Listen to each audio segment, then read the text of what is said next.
Assalamualaikum warahmatullahi wabarakatuh. Bismillahirrahmanirrahim. Masih dalam pasal fi ada zakat, tentang menunaikan zakat. Bismillahirrahmanirrahim. Qala al-mu'allif rahimahullahu ta'ala wa nafa'ana bihi wa bi ulumihi fid dharain amin. Wa la yajuzu limalikin naqlu zakati an baladil mali walau ila masafatin qaribatin. Tidak diperbolehkan bagi pemilik harta untuk memindahkan dalam pembayaran zakat an baladil mali, dari baladil mal, daerah tempat posisi harta itu. Jadi kaitannya dengan pembayaran zakat, penunaian zakat itu ada disebut biladuz zakat, sama seperti biladul jum'ah. Kita terikat dengan lingkungan kita yang mengarah kepada teritorial khusus, misalnya Masjid Nurul Huda, posisi di RW 5, dibatasi dengan jalanan ya, dan komunitas yang memang secara teritorial ada di wilayah RW 05.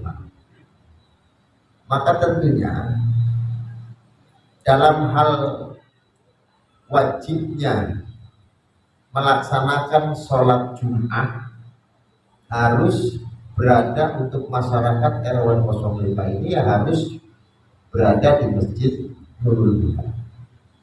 Posisi dia adalah sebagai orang yang memang berdomisili di situ dan tidak akan berpindah lagi ke tempat yang lain, termasuk kembali ke tempat semulanya, kembali ke kampung.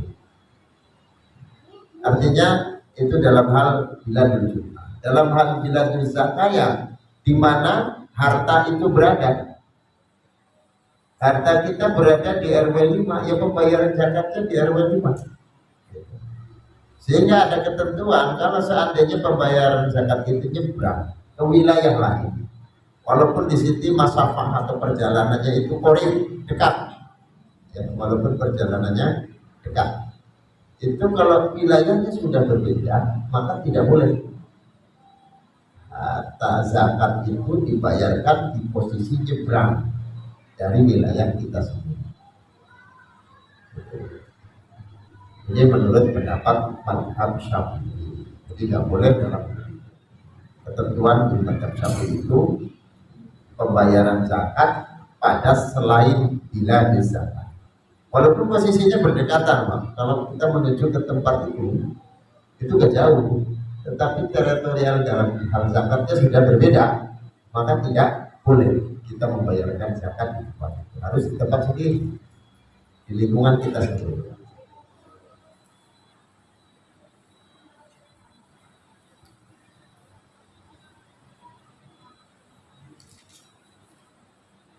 Wala tujzi'u wala daf'ul qimah fi ghairi malit tijarah, dan tidak mencukupi gitu. Kalau tadi itu hanya tidak hanya tidak boleh, tapi tidak mencukupi.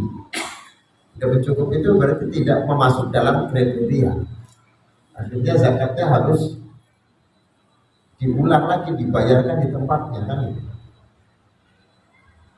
Wala daf'ul qimah fi ghairi malit tijarati, tidak boleh menyerahkan zakat, tentunya di sini yang dimaksud dengan zakat fitrah, dengan qimah. Qimah itu uang, Pak. Jadi kalau standar mazhab Syafi'i, ya, walaupun nanti di sana ada kaul yang membolehkan. Jadi kalau kita lihat dari hukum dasarnya, tidak diperbolehkan membayar zakat, ya, terutama zakat fitrah yang dimaksud di sini adalah tidak boleh dengan uang. Ya, kecuali kalau zakat itu zakat mal, zakat tijaroh. Kalau zakat mal atau zakat tijaroh itu memang yang dibayarkan uangnya, timahnya. Nah ini. Wala dafu ainihi fihi, dan tidak boleh membayar zakat tijaroh dengan barang yang diperjualbelikannya. Ainihi itu berarti wujudnya barang yang dijadikan objek, dalam hal ini dagangnya dagang apa? Ada orang misalnya dagang motor, motornya ribuan, nggak boleh zakatnya pada motor itu loh. Atau dia dagang, kebetulan pedagang beras, tapi yang dibayarkan dari sisi tijarahnya, karena dia melakukan bisnis penjualan beras, maka tidak boleh nanti zakat fitrah, zakat malnya pakai beras, nggak boleh. Gitu. Jadi kalau zakat fitrah tidak boleh dibayarkan dengan timah atau dengan uangnya, kalau zakat tijaroh, zakat mal itu tidak boleh dibayarkan dengan ainnya itu berarti nafsul mal, harta yang digunakan untuk bisnis gitu, kayak dagangannya misalnya, dagang apa nggak boleh diambil dari barang dagangannya, tetapi dari uangnya, uang bisnisnya gitu. Wa nukila an ibni Umar wa ibni Abbas wa Hudzaifah radhiyallahu anhu jawazu syarfi zakati ila nisfin wahidin. Dinukil dari pendapat Ibnu Umar, sahabat Ibnu Umar, wa Ibnu Abbas dan sahabat Ibnu Abbas, wa Hudzaifah dan sahabat Hudzaifah radhiyallahu anhu, jawazu syarfi zakati ila sinfin wahid, boleh menyerahkan zakat kepada satu golongan saja. Sekarang ini kalau mau cari yang lengkap memang kan sudah banyak yang tidak ada, ya, seperti perbudakan tidak ada, gitu ya. Perbudakan itu juga tidak ada, dan dalam satu lingkungan belum tentu juga ada mu'alafnya, gitu ya. Belum tentu ada ibnu sabil, gitu kan. Akhirnya mengerucut pada fakir miskin. Ya, kalau mau pakai kaul yang membolehkan sabilillah, paling sabilillah, gitu kan. Tasarruf kepada gharim itu sendiri juga jarang dilakukan. Ya. Rata-rata kategorinya lebih kepada fakir atau miskin. Walaupun kemungkinannya orang fakir, orang miskin itu punya utang, kemungkinannya, tapi tidak dari sisi gharimnya, tapi banyak dipilihnya dari fakir. Sehingga di kelompok tertentu mungkin orang fakir juga sudah tidak ada. Rata-rata orang punya penghasilan, cuma penghasilannya tidak cukup, berarti mayoritasnya hanya ada miskin. Apakah boleh zakat itu diserahkan hanya pada satu kelompok saja, misalnya kelompok orang miskin saja? Tidak ada fakir, tidak ada sabilillah, ada satu kelompok saja. Nah, ini menurut pendapat Imam Ibnu Umar, Ibnu Abbas dan Imam Hudzaifah, sahabat Ibnu Abbas, sahabat Ibnu Umar, membolehkan menyerahkan zakat kepada satu golongan saja. Wabihi qala Abu Hanifah, dan berpijak pada kaul ini kalau sahabat, ya, Ibnu Umar, Ibnu Abbas dan sahabat Hudzaifah, ini dijadikan landasan dasar pada madhab Hanafi. Jadi dalam madhab Hanafi itu bayar zakat pada satu kelompok dari 8 kelompok mustahiquz zakat boleh. Wa yajuzu indahu naqlu zakati ma'al karohati wa dafu qimatiha wa aini malit tijarati. Nah, menurut pendapat Imam Abu Hanifah boleh memindah zakat. Maksudnya tadi kan zakat ada teritorialnya, ada wilayahnya secara khusus. Misalnya di sini RW 5 ya RW 5, satu masjid Nurul Huda, sebab di RW lain ada masjid lagi, dan masing-masing itu sudah ada batas-batasnya, ada patok yang memisahkan antara, atau tanda yang memisahkan antara RW 5, RW 6 atau RW 5, RW 4 misalnya. Itu kan tidak ada batas. Jadi batas itulah yang dijadikan sebagai wilayah ya teritorial dalam hal pembayaran zakat atau disebut dengan biladul mal, tempat disimpannya atau beroperasinya harta.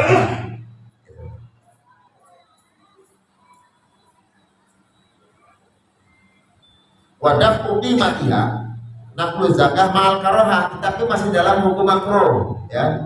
Walaupun pendapat Abu Hanifah membolehkan, tetapi hukumnya makruh. Bapak mengeluarkan zakat, zakatnya dikirim ke kali baru, misalnya, itu makruh. Ya, makruh.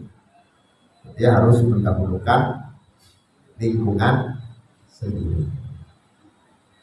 Mau mendahulukan ke kerabat ya boleh-boleh saja, tetapi usahakan ya itu tadi, karena di sini terkait dengan hukum. Kalau menurut mazhab Syafi'i malah nggak sah, nggak boleh memindahkan zakat, itu nggak boleh. Walaupun di sini mazhab Hanafi membolehkan, kita ikut mazhab Hanafi membolehkan itu oke. Ya, tetapi di sini tetap walaupun boleh hukumnya apa? Makruh. Wadah fuki matiha, dan boleh juga membayarkan zakat dengan qimah. Ya. Qimah itu apa? Uangnya. Menurut mazhab Hanafi. Tapi di sini kalau mau dikali untuk ikut sebenarnya mazhab Hanafi, nanti akan ada perbedaan, Pak. Mazhab Hanafi itu dalam ukuran zakat beda dengan mazhab Syafi'i. Misalnya liter. Kalau standar yang ditulis atau standar yang disampaikan oleh Rasulullah itu kan tidak pakai namanya liter, tapi istilahnya zaman dulu masih pakai sok. Satu sok. Satu sok itu menurut mazhab Syafi'i 3,5 liter, pembulatan dari 3 liter sekian mon menjadi 3,5 liter. Sementara mazhab Hanafi itu hampir 5 kilo, Pak. 5 kilo. 5 liter.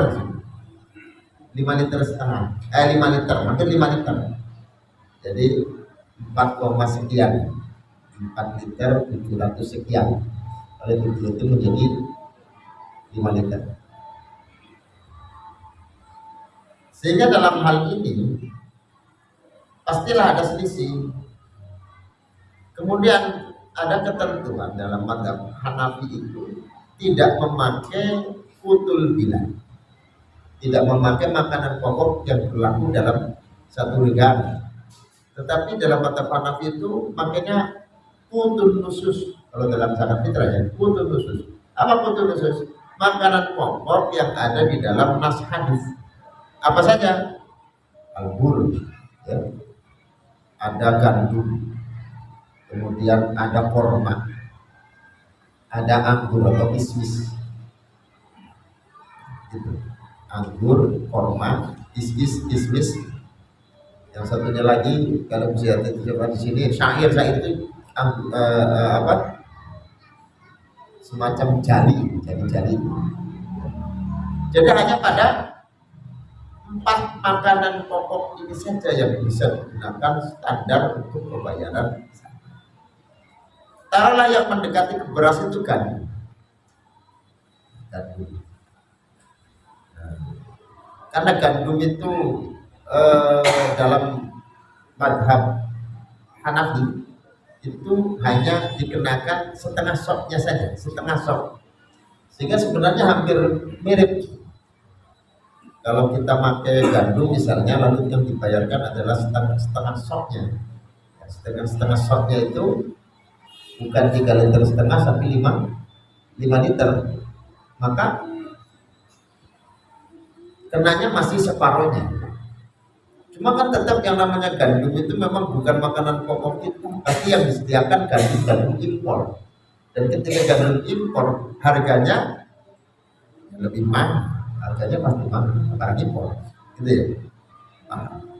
Makanya kalau dulu saya pernah menghitung waktu di DKI itu kenanya sampai untuk zakat standar madhab Hanafi ya dengan uang itu kenanya 55.000. Kalau kemarin berapa dari Basnas? 50 ya? Itu tetap masih pakai hitungan gandum dengan setengah shotnya gandum, bukan satu shot tapi setengah shot. Walaupun nanti ada pembahasan yang lain ya, tidak lagi memandang dari sisi madhab, tetapi mengambil langsung qaul qadim. Wallahu a'lam. Al-Fatihah.